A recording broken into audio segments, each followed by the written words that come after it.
Good morning, everyone. So I was on my trip back from Cancun and I was talking with this gentleman on one of my flights, and we were just talking about like self-help books and everything, and I had mentioned my anxiety and how much I want to grow my business and everything. And he suggested this book. It's called Chop Wood, Carry Wood by Joshua Medcalf.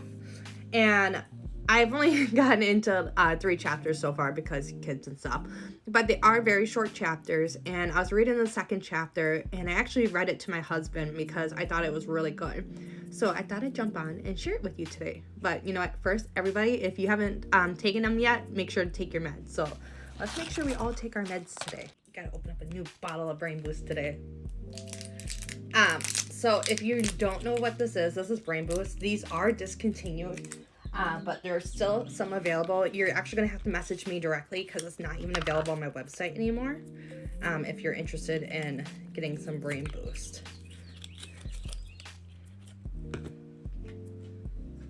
But this helps with mental clarity, focus.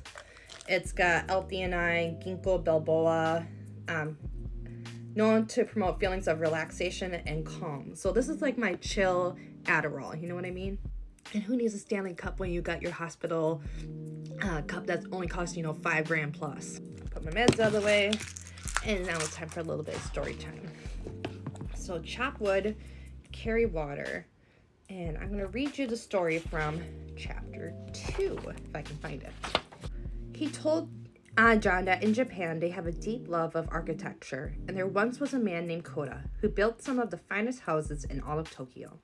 His work became world famous due to his dedication to the process, his willingness to beat on his craft, and his relentless devotion to keep learning even late into his career. Eventually, though, Koda grew tired of building homes for other people, and he was ready to retire. He had been building homes for over 30 years, and he was ready to move on. He wanted to travel and spend lots of time with his grandkids. One day, Koda approached his boss and turned in his 2-week notice. His boss said, Koda, we are forever indebted to you for your magnificent work you have done for our company, and we are so grateful you have worked for us for so long. We do have one favor to ask of you, though. Could you please build one more house? It is a very important house for a very important client, and everyone in the company agreed it needs your magic touch. Koda was frustrated. He would have had to cancel 2 trips and postpone his new life all for one house. He told his boss that he needed a day to think about it. After talking it over with his wife, he gave in and decided he would build one more house. But he told his boss this is the very last one. But while Koda had agreed with his head to build this last house, his heart was no longer in it. He had always been very hands-on through the entire building process, always selecting the finest materials by hand and making sure every detail was diligently tended to. But this house was different. He viewed it more as an obligation than an opportunity. He delegated much of the work, and consequently a lot of things started slipping through the cracks. The house would be up to code, but as it started to come together, it was obvious that it lacked the wow factor that Koda's other homes were known for. Koda knew in his heart that this was far from his best work, but he was over it and ready to move on to the next phase of his life. The next phase was much more appealing and important to him than the present one. After 4 months had passed, Koda finally finished the house. He went back to his boss, telling him, I did what you asked, now I am asking one last time for your blessing to retire. His boss said, Thank you, Koda. We have just one more thing. Now Koda was beginning to get really upset because he thought they were going to ask him to build another house.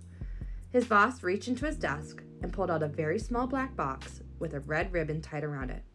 He handed the box to Koda and said, We are so grateful for you, Koda. This gift is a token of our appreciation. Koda pulled the ribbon, opened the box, to discover a set of shiny new keys. His boss smiled. The house is yours. You deserve it. Immediately, his heart sank. Unknown to Koda, the whole time he had been building his own house. If he had only known the house was his own, he would have cared so much more. He would have only used the finest materials, and he would have overseen every detail and given it his all like he had always done. But now, it was too late. So the sensei looked at John and said, The only thing that is truly significant about today, or any other day, is who you become in the process. Think about it, John. What good is it to reach to reach the top if you skip steps to get there? Would you want the person flying your plane, performing your surgery, or handling your money to have cheated? Each of us are building our own house. Sometimes you might think you are building for your school, your family, your company, or your team, but you are always building your own house. I hope you build wisely. The story hit home for John, and he really started to think deeply about his own life. He sat in silent contemplation while wondering if he had been building his house wisely.